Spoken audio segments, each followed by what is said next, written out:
एकनाथी भागवत अध्याय क्रमांक 10. आपण मागच्या अध्यायामध्ये पाहिलं, कारण मागच्या दोन अध्यायामध्ये अवधूत दत्तात्रयांनी 24 गुरुचं वर्णन करून सांगितलं. आणि मागच्या अध्यायामध्ये 9व्या अध्यायामध्ये शेवटच्या श्लोकामध्ये 31 नंबर श्लोकामध्ये यांनी काय सांगितलं होतं की जे माझे जे सद्गुरू आहेत आत्रिम ऋषी, त्या ऋषीने मला आत्मबोध दिला, म्हणून त्या आत्मबोधाच्या बळावर मी काय केलं, ते 24 गुरूंना मी गुरु केलं. जे 24 गुरु सांगितले ना त्यांनी, ते 24 गुरूंकडनं मी शिकलो म्हणले. काय शिकलो तर त्यांच्याकडनं मी कशाचा त्याग करायचा आणि कायचा स्वीकार करायचा हे शिकलो म्हणले मी. ह्याला हे सगळं शिकण्यासाठी हा एवढा जो योग तयार झाला, कोणामुळे तयार झाला तर त्या सद्गुरूमुळे, आत्री ऋषींमुळे. ते खरे गुरु होते ना त्यांना बोध केला होता तो, म्हणून त्याच्यामुळे मला काय दिसायला लागलं, सगळं जगच मला गुरु दिसायला लागलं. म्हणजे सगळं जे विश्व आहे ना, हे विश्वच मला सगळं गुरु दिसायला लागलं म्हणजे त्यांच्या आत्मबोधामुळे. अध्याय 10. आज अध्यायाला आपण सुरुवात करतोय. श्री गणेशाय नमः. ओम नमो सद्गुरु धन्वंतरी, ज्याची दृष्टी जे निरुज करी, त्या वाचून संसारी भवरोग दुरी न करावे. श्री गणेशाय नमः. हे प्रणवरूप सद्गुरु, बघा प्रणवच्या रूपाने असणार हे सद्गुरु, तुला मी वंदन करतो. कारण तू कसा आहे, तू धन्वंतरी आहेस. तू कसा आहे, तू धन्वंतरी आहेस. तुझी केवळ कृपादृष्टीने जीवांना भवरोगापासून मुक्त करते. धन्वंतरी म्हणजे धन्वंतरी आहे ना, भगवान आहेत ना ते. म्हणजे ते काय औषधाचं काम करते. ते रोगाला, जो रोगी असं ना, रोग्याला औषध द्यायचं, ज्यांच्याकडे औषधाचं हे आहे त्याला धन्वंतरी बनलेले. म्हणून धन्वंतरी भगवान त्यांनी औषधाचा शोध लावलेला, आयुर्वेदिक औषधांचा. म्हणून हा जे सद्गुरू आहे त्याला काय म्हटले, त्याला तुम्ही धन्वंतरी इथं काय करता तुम्ही, जो जीव आहे त्या जीवाला ह्या भवरोग झालेला आहे, भवरोग, जन्माला यायचा आणि मरायचा, जन्माला यायचा आणि मरायचा, हा जो भवरोग झालाय ना, ह्या भवरोगापासून तुम्ही काय करता, त्याला औषध देऊन, तुम्ही म्हणजे बोध देऊन तुम्ही काय करता, बोधरूपी औषध देऊन तुम्ही त्याचा उद्धार करून देता, तुम्ही त्याचं कल्याण करता. म्हणून अन्य कुणालाही हा भवरोग नष्ट करायचे सामर्थ्य नाही. एक सद्गुरू सोडले ना, सद्गुरू सोडून दुसऱ्या कोणाच्याही ठिकाणी तेवढं सामर्थ्य नाही भवरोगातून बाहेर काढण्याचं. म्हणून सांगतात आपला एक देव करून घ्यावा. ज्याला आपला देव करून घ्यायचा ना, त्याने सद्गुरू शरण जावं लागेल. ज्या भवरोगाचे निधर्पे, फुंपात तापली त्रिविध तापे, मे माझे ने संकल्पे, वाघ जल्पे जलपती, त्रिविध तापाने तप्त झालेले प्राणी मात्र. आता ह्या भवरोगामध्ये कोण तापत आहे, कोणाला भवरोग झालाय, की ज्या जीवाला, जो जीव हे तिन्ही तापाने तापलेला आहे. आधी भौतिक ताप, आध्यात्मिक ताप आणि आधिदैविक ताप. आध्यात्मिक ताप म्हणजे कोणता, की ज्या शरीराला जे पीडा होती, जे रोग होते, अन्य नाना प्रकारचे जे रोग आहेत ना शरीराला होणारे, ते रोग म्हणजे आध्यात्मिक ताप आहेत. आधी भौतिक ताप म्हणजे काय, हे जे सगळं दिसतेत ना, हे भूत, ह्या विश्वामध्ये जेवढे काय वस्तू येतात त्यांच्यापासून होणारा त्रास, म्हणजे दुसऱ्यापासून होणारा त्रास जो आहे त्याला आधी भौतिक ताप म्हणायचं. आणि आधिदैविक ताप म्हणजे देवादिकांपासून जे होणारा ताप आहे, देव असते, ग्रह वगैरे असतील, यांच्यापासून होणारा जो ताप आहे त्याला आधिदैविक ताप म्हणायचा. हे तिन्ही तापाने जो जीव तापलेला आहे, जे प्राणी मात्र तापल्यात, तो ज्या भवरोगाच्या उन्मादाने आक्रोश करतात. ज्याला कळतं नाही दुःख झाले मला, आता मला दुःख सहन होत नाही, तेच आक्रोश करते. आणि ज्याने असे आक्रोश केलाय, काय म्हणतात ते, मी आणि माझे या भावने सतत चिंतावळ बडबड करीत असतात. काय आक्रोश करतात ते, मी आणि माझं, मला असं झालं, मला तसं केलं, मी हे केलं, मी ते केलं, माझ्याशिवाय होत नाही, मी आणि माझं, माझी पत्नी, माझी मुलं, माझं घर, माझा संसार, माझं धन, माझं ऐश्वर, माझी संपत्ती. काय झालंय, ह्याची बडबड करतात म्हणले ते. ज्याला रोग झालाय ना, बहुरोग, तो काय करतोय, अशी बडबड करतोय, सगळं माझं म्हणून. पडली द्वैताची या दुखाना, तोंडीची चवी गेली जाना, मुखाला कडवटपणा, कटू वचना बोलतो. बघा आता काय झालंय, त्याला भवरोग झाल्यामुळे द्वैत रूपी दुखण्याचा बेजार झाला तो. कशाने, द्वैत रूपी दुखण्याने.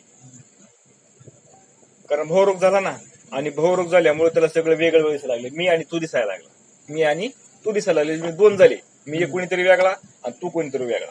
माझं जो मी आहे ना, माझ्या संबंधाने सगळं माझं, म्हणजे मीच्या संबंधाने सगळं माझं आणि तुझ्या संबंधाने सगळं तुझं. म्हणून असं काय झालं, भेद तयार झाला.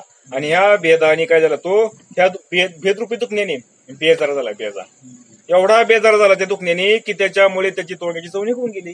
जसं आपण आजारी पडलो, आपल्याला ताप आला की आपलं काय होतं, तोंडाला चव येत नाही, तसं ह्या द्वैत रूपी दुखण्यामुळे काय झालं, त्याची तोंडाची चव निघून गेली आणि तोंड कडू झाले. ते कडू आणि त्यामुळे काय व्हायला लागलं, तो कडूच बोलायला लागला. आता कडू बोललं म्हणजे काय, संसाराच्या हे कशाने, स्वार्थी बुद्धीने बोलणं. संसार रूपी जे माझा संसार, माझ्या संसारामध्ये मग सगळं मला पाहिजे, हे सगळं माझं आहे, जास्त जे बोललंय ना हे सगळं कटू बोललंय, कडू बोललंय, विषयाचं बोलणं. मला विषय पाहिजे, हा विषय माझा, तो विषय माझा, हे मला पाहिजे, ते मला पाहिजे, हे सगळं बोललं कसं आहे, कडू. कारण विषयाचा पडी पाडू, गोड परमार्थ लागे कडू, आणि कडू तो विषय गुडू जीवाशी झाला. म्हणजे गोड असणारा संसार, कडू असणारा संसार जीवाला कसा वागतोय, गोड वागतोय, आणि गोड असणारा परमार्थ जीवाला कडू वागतोय. कशामुळे झालं हे, ते बहुरोगामुळे झाले. जसं साप चावल्यानंतर त्या जीवाला लिंबाचं पान कडू गोड लागत, आणि ज्याला साप चावलं त्याला पान कसं लागत, कडू लागत. तसं उलटे काम झालं याचं. म्हणून जे ते व्याधीचे सन्निपाते, विवेक हनुनिया लाते, उमरवणी धरे होते, वासनावना ती हिंगती. मग जी ही व्याधी कसली, नेमकी कसली व्याधी ही, कारण सन्निपाताचा जोर आहे बघा. ताप आहे पण कोणता, सन्निपात. म्हणजे ते प्राणी विवेकाला धरून टाकतात. विवेक त्यांच्यापाशी नसतो.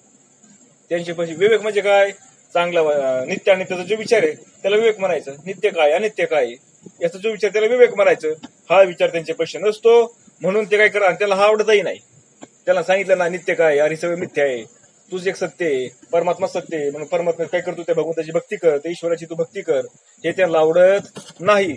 म्हणून ते वासनाच्या अरण्यात भरकटत करत जातात. काय होतात ते, कारण त्याला ईश्वर आवडत नाही. देवभक्त काय, ती नामस्मरण चिंतन, त्याला काय ते आवडत नाही. त्याला काय आवडतं, फक्त विषय आवडतात, विषय. आणि विषयाच्या जंगलामध्ये हा भरकटत चाललाय. कसा नादावला आहे, जसं एखादं लहान मुलं असताना बाजारामध्ये गेलं, हे खेळणं बघितलं की नादावलं, त्या दुकानामध्ये नादावला, त्या दुकानापाशी गेला, ते बघता बघता दुसऱ्या दुकानामध्ये आणखी त्याला खेळले दिसतात, परत तिकडे सारला, आणखी तिकडे नादावला, गेला इसरून आईला, आई बरोबर आला होता, आईचं बोक धरून, आई गेली सुटून, आणि हा गेला नादावला कुठं, खेळण्याला. आई नादावली कुठं, काय वस्तू घ्यायला. जशी चुकामक होती ना, तसं हा जीव ह्याच्यामध्ये आलेला आहे, आणि विषयाच्या जंगलामध्ये भरकटीत चाललाय, विषयाच्या नादी लागून. म्हणून त्याला धैर्याला तर त्यांनी हकलून दिलेले असते. त्यांच्याकडे धैर्य अजिबात नसतं. धैर्य कशाला म्हणायचं, सहन करणे का नाही, दम धरणे. मग मनोरथ कर्दमी चरफडीत, संकल्प मृगजळी बुडत, वेगेने श्रोणिया पडक पडत, टेक चढता स्वर्गाचे, तेथे मनोरथ रूपी चिखलात खसतात. बघा, आता त्या जंगलामध्ये गेल्यानंतर मनोरूपीचे चिखल आहे. मनोरूपी चिखल म्हणजे मनाच्या मार्गाने जाणं. मनाच्या मार्गाने जो जातो ना, तो गुततो. कुठे गुततो तो, मनोरूपी चिखलामध्ये गुतला तो. म्हणजे मनाच्या मार्गाने गेला ना, मनाने सांगितलं हे चांगले ते घे, ते चांगले ते घे, मला हे आवडतं, मला हे पाहिजे ते घे. विषयाचं बरं का, हा विषय मला आवडतो, तो विषय मला आवडतो, मन सांगत ना. आणि मनाने सांगितलं की जे कर्मनिंद्रिय आहेत ना, हे उठते त्याला लागतात चला लेडी, त्याला काही कळतच नाही. त्याला काय कळतं तेव्हा, मनाने सांगितलंय ना, इथं कर्मेंद्र म्हणजे काय, ती शेबकच आहेत त्याची मनाची, आणि गुतला कुठे चिखलामध्ये. म्हणून मार्ग गेला तो इथे मुकला. माऊली सांगतात ना, मनाच्या मार्गात जो गेला तो काय झाला, इथं मुकला. म्हणून त्या संकल्प मृगजळामध्ये बुडतात. कुठल्या मृगजळामध्ये, संकल्परूपी मृगजळामध्ये ते बुडून गेल्यात. संकल्परूपी मृगजळामध्ये म्हणजे मृगजळ म्हणजे काय, पाणी, खोटं असणारं पाणी, त्या पाण्यामध्ये बुडाले. कशाने बुडाले, संकल्पाने बुडाले. काय संकल्प केला त्यांनी, मी माझं, मला पाहिजे, हे माझं, ते माझं, ह्या संकल्प म्हणजे ते बुडून गेले. व स्वर्गाचे शिखर चढता चढताच घसरून पडतात. म्हणजे स्वर्गाचे शिखर म्हणजे स्वर्गाला जायचं असतं ना, म्हणजे विहित कर्म करून स्वर्ग पुण्य वाढून स्वर्गाला जायचं असतं. त्याला स्वर्ग सुख मिळत नाही, त्याला खाली घसरून पडतात. खाली घसरून पडतात म्हणजे काय होतं, परत ह्या मृत्यू लोकांमध्ये आणि काय करतात, 84 लक्ष योनीमध्ये जन्माला येतात. म्हणून वरबडत स्नेहाची आरटी, गोवित लोभाची बोराटी, खेळलेला प्रपंचाची या कंठी मारिता नुकती तेथुनी. बघा त्याने काय केलं, ते स्नेहरूपी काटेरी जुडपे वरबडतात त्याला. खाली आला ना, परत मृत्यू लोकांमध्ये आला परत. मग काही जर असं पुण्य आणि पाप सामान होऊन मनुष्य जन्माला आलेला असेल ना, तर मग त्याला काय होतं, स्नेहरूपी काटेरी जुडपे वरबडतात त्याला. माझी आई, माझा भाऊ, माझी बहीण, माझी बायको, माझी मुलं, हे स्नेहरूपी काटे येतं. ते वरबडतात म्हणजे काय करतात, ते असं चाव चाव खात्यात त्याला. चाव चाव खात्यात का नाही, चाव चाव. का ना, माझ्यापेक्षा तुम्हाला चांगलं माहिती खात्यात का नाही चाव चाव. कारण प्रत्येक जण म्हणतोय ना एकमेकाला आहे ना, ही लोकांमध्ये ना कधीच लोकांपासून लोकांना सुख होत नाही. का होत नाही? कारण सगळे चावणार आहेत त्याला. नात्यापासून तर अजिबात होत नाही, आणि नात्यापेक्षा घरातल्या माणसापासून तर अजिबात होत नाही. का? कारण हे काकेरी जोडफे सगळे हे चाव चाव घेतात त्याला सतत वरबडत असतात, त्याला सुखाने राहून देत नाही. बिचारा दमून भागून आला की बायकोनी म्हणावा घरात आमकं नाही तमकं नाही, हे आणा ते आणा. आईने म्हणावं हे करायचं ते करायचं, बापाने म्हणावं हे असं पाहिजे तसं पाहिजे, भावाने म्हणावं पळतोय आपला तो रात्रंदिवस पळतोय की बाकीचेही पळतात करू लागायला परत त्याला. मग इथं आहे का सुख कुणालाही सुख नाही. म्हणून लोभरूपी बोराक्याचे काके त्यांना पोचतात. कुठले लोभरूपी? काय गरज चालली मला सांगणार? रात्रंदिवस पळतोय जीव. कशामुळे पळतोय? लोभानी पळतोय. लोभानी नाही पळत का सांगा बरं? लाईट आली रात्रीच्या 11-12 वाजता गेले उठला चालला, दिवसभर काम करायचं, रात्री तर दार्यावर जागायचं. कशामुळे सगळं? लोभामुळेच नाही. इथे का झोप लोभामुळं नाही येत. मग हे काही सुख, त्याचं काही सुख मिळतं का सांगा बरं? ते कष्ट करताना मिळतं का सुख? मग हे जे काकेत ना बोराकेचे कुठले तर लोभरूपी. आता मग काय म्हणले? ते प्राणी संसाराच्या गळ्याला मिठी मारतात. म्हणजे काय करतात ते? हे प्राणी, हे जे प्राणी लोभानी परत स्नेहरूपी जे जाळे सापडलेले असतात ना, हे काय करतात? संसाराच्या गळ्याला मिठी मारतात. म्हणजे जन्माला ये मर, जन्माला ये मर, म्हणजे त्याचं चालूच आहे, बंदच होत नाही जेवण. जन्माला यायचं, मनुष्य रूपामध्ये जन्माला आला, आयुष्यभर कर्म करायचं, आणि त्या कर्माचं फळ काय असतं? पाप आणि पुण्य. आणि शेवटी ते कर्म करता करता करता ते पूर्ण होत नाही, वासना शिल्लक राहते, आणि वासना शिल्लक राहिली की परत आणखी जन्माला आला की मागं केलेले पाप पुण्य असं त्याचं वासला भोगत परत सुख दुःख. म्हणजे कितीतरी कल्प गेले आपले चालूचे, बंद झालेलं नाही. म्हणून मग त्यांना कितीही मारले तरी तिथून ते उठत नाही. मग तुम्ही त्याला किती मारणं म्हणजे काय? आता मला सांगा ना, ही सुख दुःख आपल्याला, ही दुःख होते सगळे, मारण्याची तर आपल्याला रोज कले आपल्याला फुलांनी आपला सत्कार होतो का आपला? फुलं बिलं टाकून आपल्यावरती हा रोज मारण्याची काय आपल्याला? हे रोज आपल्याला मार खावा लागतोय. कुणाचा मार खावा लागतो आपल्याला रोज? या मायच काय याच्यामध्ये विषय प्राप्त करायचं म्हणून पळतोय. हे काय मारच खाणे सगळं. म्हणजे भवरोग भ्रमे भ्रमले कैसे, खाओ नये ते खाओ बैसे, करू नये ते करिता दिशे, येशिता सरिशे धावत. आता या भवरोगाने मनुष्याला कसा भ्रम होतो मला सांगतो. म्हणले पहा, या भवरोगामध्ये आलाय ना भवरोग, आता त्याला भवरोग झालाय ना, भवरोग झाला म्हणून तो इथं आलाय. मग आता इथं आला म्हणल्यावर त्या जीवाला भ्रम कसा होतो ते सांगितले जातात. भगवत एकनाथ मला सांगितलं आपल्याला का या जीवाला भ्रम कसा होतो? भ्रम की ते जे खाऊ नाही ना ते कदम न खातात, जे खायला नाही पाहिजे ना ते खातात, जे कर्म नाही करायला पाहिजे ते कर्म म्हणजे जे कदान न खातात, जे खायला नाही पाहिजे ते खातात, आणि जे आकर्म करतात काय करतात? आकर्म म्हणजे दुसरं वाईट कर्म करतात. व स्त्रियांच्या छंदाने नाचतात, आणि काय करतात? बायकांच्या छंदाने नाचतात. आता प्रत्येक शास्त्रामध्ये ते झालं, बायकोच्या नादी लागून होते. म्हणून तर काय होतं? लग्न झाल्यावर घराची फाक्या फुट होती. हे प्रत्येकाचं उदाहरण का? कारण बायकांच्या छंदाने नाचतात पुढे हे भवरोगामध्ये आल्यावर. म्हणून ते येत धनभयाचे सारे येत, त्याने थरथरा कापत, धाके धाके घामे जत, दडिते गुप्तत्वे. बघा, द्रव्य नाशाच्या भीतीने त्यांना कापरीच भरते. काय मागलं साहेब? बघा ना, किती विचार करून मान्य केले बघा एकनाथ महाराजांनी. काय करतोय तुझी म्हणले? द्रव्य नाशाच्या भीतीने. कारण रात्रंदिवस मरमर कष्ट करून कमवायचं, द्रव्य मिळवायचं, आणि द्रव्याचा नाश व्हायचा म्हणल्यावर खर्च म्हणलं गेला काय होतं? याला भीती संपल्यावर मग काय करायचं? का कधी एवढं कष्ट करून मिळतंय? बरं, कष्ट करून पण मिळेल म्हणून शक्यता कमी ना? काय मिळेल म्हणून सांगा बरं तुम्ही? त्याने जर 10,000 रुपयाचं काम केलं तर 10,000 त्याला मिळते म्हणून सांगते का त्याला हमखास? नाही ना. 1,000 मिळते आणि 5,000 मिळते किंवा मिळायचे पण नाही. म्हणून त्याला काय होतं? तो घाबरतो द्रव्य खर्च करायला, म्हणून तो असं घाबरतो. म्हणजे त्याला काय होतं? त्याचं पैसे खर्च करायचं म्हणलं की त्याचा अंग थरथर कापतो. नको रे बाबा. बरं, सारे अंगाला घाम येतो, कारण घाबरलं काय म्हणतात? त्याला घाम येणार. मग कोठे तरी गुप्त जागी तो लपून राहतात. मग कुठे तरी गुप्त जागी लपून राहायचं, म्हणजे खर्च करायचा, कमीत कमी खर्च करता येईल ना तेवढा करायचा. भोगाभिमानू चढे देही, तेव्हा न राहे खाटे भुई, विधीचे पांघरून टाके पाही, डोळा ठाई लागे ना. त्यांच्या अंगात जेव्हा अभिमानाचा संचार होतो तेव्हा तर त्यांना कुठेही झोप लागत नाही. बघा, अभिमानाचा संचार झाल्यावर म्हणजे काय? मी केलं, मी माझ्यामुळे झालं, मी दे हे काय माझ्यामुळे होतंय ना तर काय जगत येत तेव्हा ती मी आयुष्यभर करून ठेवले तेव्हा आज आयते काय ठेवले का मारते अशा अनेक प्रकारचे बडबड करतात. ते कशामुळे करतात ती एवढी बडबड? कारण त्यांच्या अंगामध्ये काही संचार झाला, त्याचा अभिमान रूपाने भूताने त्याला झपाकलेलं आहे. अभिमान रूपी जे भूत आहे ना त्या भूताने त्याला झपाकलेलं आहे.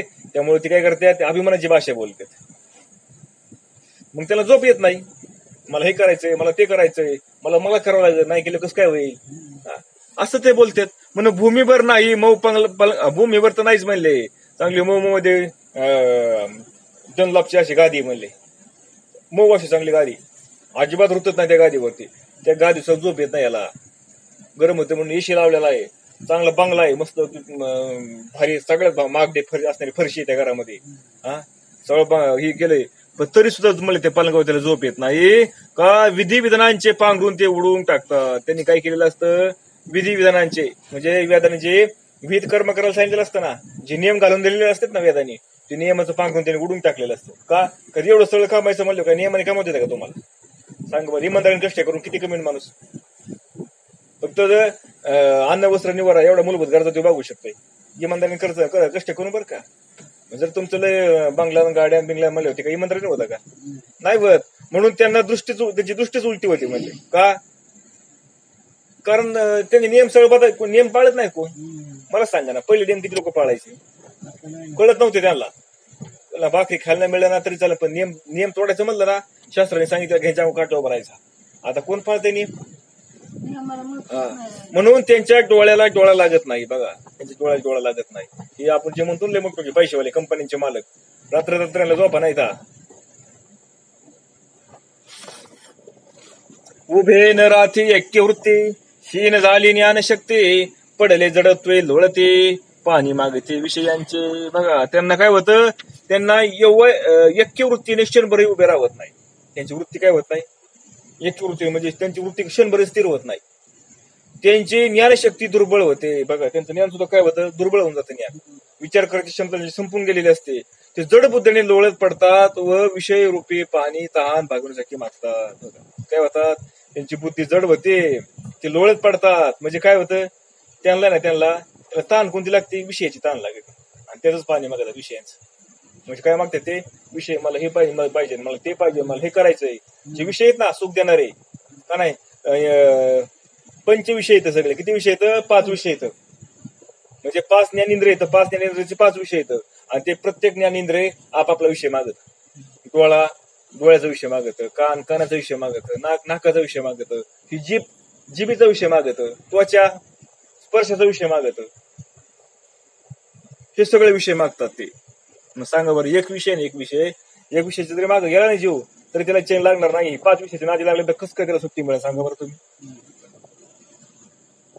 अल्प अल्प देता ते जळ, कडकडोनी झोंबती प्रबळ, आम्हाशी फार द्या गा जळ, तृषा केवळ वळेना. ते पाणी त्यांना थोडे पुरत नाही, थोडे देऊन बागत नाही. त्यांचं लय पाहिजे नाही, भलं पोट भरलेलं असू द्या. मी म्हणतोय 2 वर्षाची घरात पुरण एवढं आपल्याला सगळं असू द्या, तरी त्याला वाटतं माझ्याकडेच पाहिजे. मग म्हणले काय, माझ्या आयुष्याला पुरलं पाहिजे. बरं, आयुष्य पुरतं झालं, मग माझ्या मुलांचं वागलं पाहिजे, त्यांनी बसून खाल्लं पाहिजे. बरं, त्यांचं वागलं, माझ्या नातवंगाला पण झालं पाहिजे, त्यांना पण काही कुठे करायची पाळी आली नाही पाहिजे. अशी त्यांची भूक वाढत चालायची.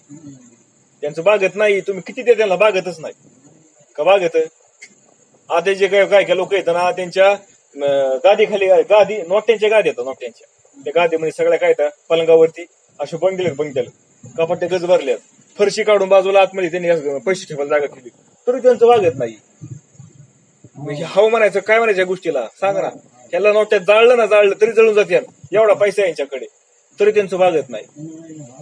ह्याला विषयाची काय म्हणायचं सांगा बरं तुम्ही. भूक तहान लागली त्याला विषयांची असली, एवढी भयानक तहान लागलेली आहे की तिने तृप्तच होत नाही.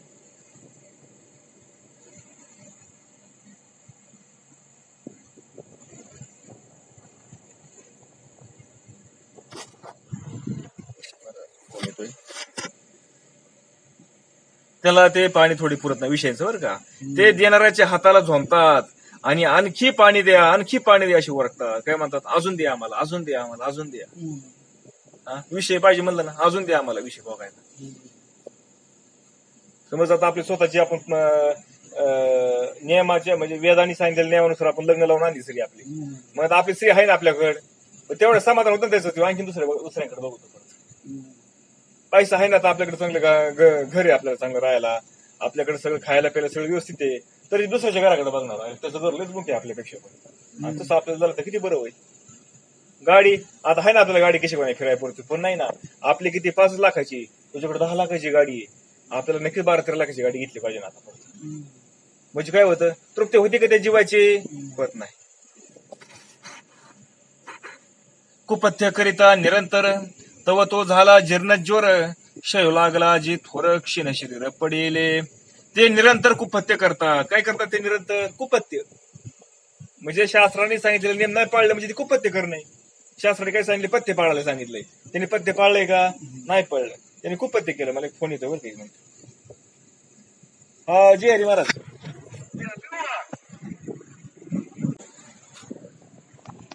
निरंतर ते कुपथ्य करतात. म्हणजे वेदांनी शास्त्राने सांगितलेले ते नियम पाळत नाही, पथ्य पाळत नाही ते. त्यामुळे काय होतं, पथ्य न पाळल्यामुळे त्यांनी त्यांच्या म्हणजे शास्त्राने सांगितलेले त्याच्या विरुद्ध वागायला लागतात. ते त्यांना जीर्णजीर होतो. म्हणजे त्याचं काय होतं, त्यांना खूप पथ्य न पाळल्यामुळे. आता समजा आपल्याला एखादा आजार झालाय, आपण दवाखान्यामध्ये गेलो, डॉक्टरने आपल्याला तपासलं आणि गोळ्या औषध दिले, सांगितले काय सांगितलंय, या 3 टायमाला 3 गोळ्या खायच्या का नाही, हे खायचं नाही, ते काही खायचं नाही, तेल काही खायचं नाही, मसालेदार खायचं नाही. आणि आपण हे काय सांगितलं, पथ्य सांगितलं. आता आपण आलो, गोळ्या चालू, इंजेक्शन घेऊन आलो, तेवढं पुरतं बरं वागतंय. पण जीभ ऐकत नाही ना, तिखट खायला पाहिजे, तेलकट खायला पाहिजे, चणचणीत खायला पाहिजे. काय म्हणतो तो, चणचणीत खायला पाहिजे. आता चणचण खाल्ल्या चणचणीत काय माहिती त्याला, पण काय फायदा पडत त्याला. आता म्हणजे काय झालं, जो रोग जायचा होता ना तो अजून बळावला. कशामुळे बळावला? त्याने पथ्य पाळलं नाही म्हणून. तसं शास्त्राने जे पथ्य दिलंय ना, ते पथ्य न पाळल्यामुळे काय झालं, ह्या जीवाला जीर्ण झाला. आणखीन काय झाला, त्याचा रोग वाढला. त्याला शेवटी क्षय होतो आणि त्याचे शरीर क्षीण होते. काय होतं शेवटी त्याचा जीर्ण वाढला, केवढा वाढला की त्याला क्षय रोग झाला आणि क्षीण झाला. क्षय झाला म्हणजे काय झाला, आता तो खलास झाला. खलास झाला म्हणजे काय झाला, त्याचं हे जन्ममरण आणखीन वाढलं. जन्ममरण म्हणजे पाप केलं त्यांनी, त्याच्याकडनं एवढं पाप झालं की एवढा जाम गुतला, एवढा बद्ध झाला तो की आता परत लवकर सुटू शकत नाही तिथून. हे कधी करता येतं? मनुष्य जन्मामध्ये करता येतं. आता मनुष्य जन्माला येऊन त्यांनी इथं सुटण्याचा मार्ग करायचा ना, पण त्यांनी काय केला, जास्त गुतण्याचा मार्ग केला. पथ्य पाळलं नाही ना, जास्त जाम गुतला तो. आता जास्त जाम गुतलं म्हणजे आता हा मनुष्य जन्मामध्ये सुटून गेला असता, उद्धार त्याचा झाला असता आणि त्याचं जन्मावरून बाप झाला असतं. पण त्यांनी काय केलं, ते न करता त्यांनी पथ्य पाळलं नाही, त्यामुळे जास्त गुतला. आता किती कल्प परत सुटन सांगता यायचं नाही. म्हणजे असं क्षीण झाला तो. क्षणाक्षणाची क्षीणता, विकार संचरे जीवता, त्याने प्रबळ वाढली चिंता, सुख सर्वथा बुडाले. क्षणोक्षणी अशक्तपणा वाढत जातो, जीवाला विकार करतात, त्यामुळे मुख्य चिंता उत्पन्न होते आणि सुख सर्वथा नष्ट होते. बघा, त्याला सुखच मिळत नाही. सतत दुःखी. कारण तुम्ही केले कर्म तसे भोग आले. तुम्ही जर कर्मच वाईट केलंय, तुम्हाला काय मिळणार आहे? शास्त्राने सांगितलं नेम पाळलं नाही तर, आणि मनाला ती कर्म केल्यात. मग मनाला ती कर्म केले म्हणजे ह्याने काही शास्त्राने विध कर्म केले का? नाही, निषिद्ध कर्म केले. आता निषिद्ध कर्म केले म्हणजे ह्याला भोगायला काय मिळणार आहे? मग त्यांनी पेरलंय काय? निषिद्ध पेरलंय. मग भोगायला काय मिळणार? त्याला दुःखच भोगायला मिळणार आहे ना. त्याला सुख मिळतच नाही कधी. म्हणून नवल रोगाचा पडी पाडू, गोड परमार्थ तो झाला कडू, विषय प्राण विषय कडू, तोची गोडू पै झाला. बघा, मग या रोगाचा जोर कसा वाचतो बघा. म्हणजे त्याने गोड असलेला परमार्थ कडू वाटतो आणि विषयासारखे कडू असणारे विषय त्याला गोड लागतात. रोगाने त्याला त्याचा एवढा परिणाम झाला की गोड असणारा परमार्थ त्याला कडू लागतो आणि कडू असणारे विषय त्याला मात्र गोड लागायला लागले. कशामुळं? या भ्रांतीमुळे. भ्रांती कशी वाढते ते सांगितलं ना आपल्याला एकनाथ महाराज. भ्रम कसा वाढतो जीवाचा? मग ते व्याधीचे याव फाडा, देत सत्कथा काढा, श्रवणमुखीच्या बाभार्थ धाडा, पाडी पुढा दांत खेळे. हा भावरोग घालवण्यासाठी त्या जर सतकथा रूपी काढा जर दिला तर त्याचे कान बहिरे होतात. बघा, मग एवढा दुःखी झाला, एखाद्याला म्हणलं ना किती दुःख बघत हा ना, बघा ना, काय करू, मला ना सुखच नाही. मग एक काम कर ना, तू भजन करणारे म्हणले, तू काय कर, भगवंत ईश्वराचं भजन कर ना तू. हे ते नका सांगू आम्हाला, ते देवगुण असतो का खरा, त्या अशी बोलणार. म्हणजे त्याला त्या दुःखातून काढण्यासाठी त्याला आपण काढा द्यावा म्हणलं. थोडक्यात जे भवरोग त्याला झालाय ना, भवरोगाचं औषध आपण त्याला द्यायला जावा ना, तू घेत नाही, म्हणतो हे यांनी कुठे बरं होत असतं का? बरं नसतं होतं, मग बस दुःख बघत ती बरी होतात. ऐकू येत नाही त्यांना असं सांगितल्यावर. मग त्यात खायचं काय देऊ देईन का आपल्याला खायला आणून? म्हणून देता तुळशी मकरंद नसू, वरता जाओ नेदी श्वासू, मस्तक झाडी मानी त्रासू, रोगे बहु बसू व्यापिला. म्हणजेच भवरोगी सत्कथा श्रवणच करायला तयार नसतात. बघा, आता भवरोग जर घालवायचा आहे ना, तर मग काय केलं पाहिजे? त्याला औषध आहे ना. काय औषध आहे? भजनाचं औषध आहे, भगवत चिंतनाचं औषध आहे, भगवंतांच्या चरित्र ऐकावं त्यांनी, साधू संतांचे चरित्र त्यांनी ऐकावा, हे औषध आहे. पण त्याला मात्र त्या ठिकाणी ऐकायला जर त्याला नेला ना बळजबरीने, त्याला झोप येते. झोप काय येते त्याला? त्याची लगेच जोळ दाखायला लागेल त्याला. आणि इकडे विषयाचे गप्पा मारायला नाही बरं तुम्ही, विषयाचे गप्पा ऐकायला. मग मात्र तो मग बारा नाही खरा तर उजेडीन देऊ. पण भगवंताचं चरित्र ऐकायचं म्हणल्यावर मग मात्र त्याला झोप येते. कसं काय त्याचा सगळा शिंजायचा? म्हणून तुळशीच्या पानाचा वास आहे, त्याला हुंकावासा वाटत नाही. भवरोग्याला तुळशीचा वास दिला तर तो मस्तक पाळ झाडतात आणि मोठे त्रास मानतात. तुळशीचा पाल आहे ना, त्याचा वास द्यायचं म्हणलं ते पण त्याला सहन होत नाही. तर भजन करायचं लांबच राहिले त्याचं. असं मग हे म्हणतो लय घाण वाशी नको भाऊ नको. ऐसा रोग देखून या गाडा, वैद्याचारा धडफुडा, कृपा पाहे याच कडा, तो रोकडा वाचवी. बघा, मग हा भवरोगाचा भयंकर रोग पाहून सदरूपी वैद्य पुढे येतो. बघा, आणि काय झालं मग? जीव एवढा त्या भवरोगामध्ये एवढा व्याकुळ झालेला आहे, त्या सद्गुरूला बिचारायला काय होत नाही, सहन होत नाही, त्याला पाव होत नाही, त्या जीवाचा हाल झालेला. मग तो बिचारा पुढे येतो, त्याला कृपादृष्टीने खरोखर वाचवतो. काय करतो? त्याच्यावरती कृपादृष्टी करतो आणि त्याला वाचवतो. कोण वाचवतो? सद्गुरू. निधडा वैद्य तो सुबुद्धी, जीव गेल्या मरो नेदे, जीव विन वाचवी त्रिशुद्धी, आगत सिद्धी तयाची. तो मोठा हुशार वैद्य रोगाच्या मृत्यूनंतर त्याला मरू देत नाही. बघा, सद्गुरू रूपी वैद्य कसा आहे? हुशार आहे, फार हुशार. म्हणले का? कारण त्याचा मृत्यू जरी झाला ना तर त्याला म्हणले ते मरू देत नाही. म्हणले का?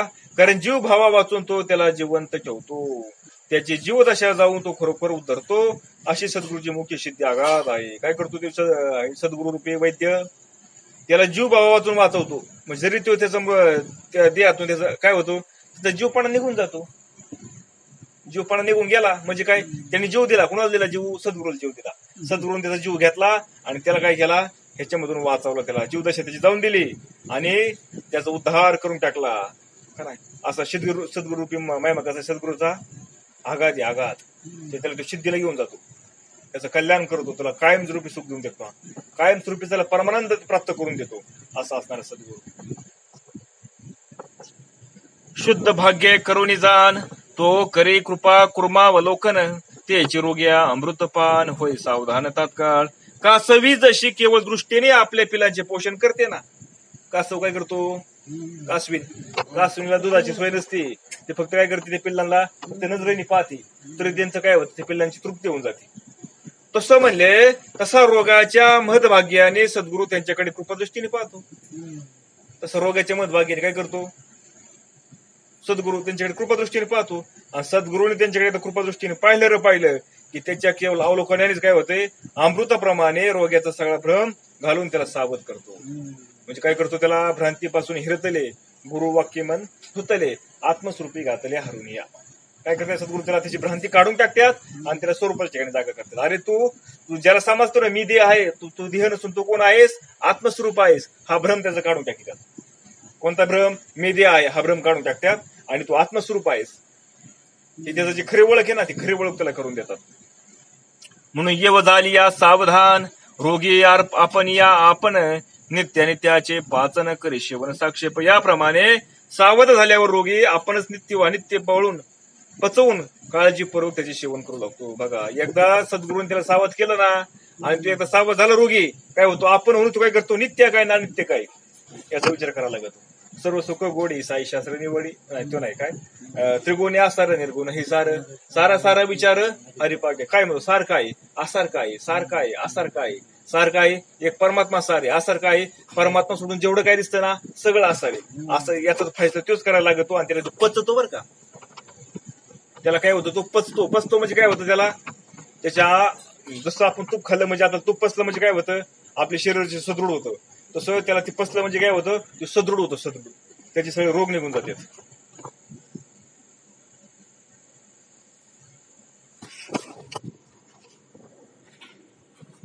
बरं थांबू आता. कुंडलिका वगैरे विठ्ठल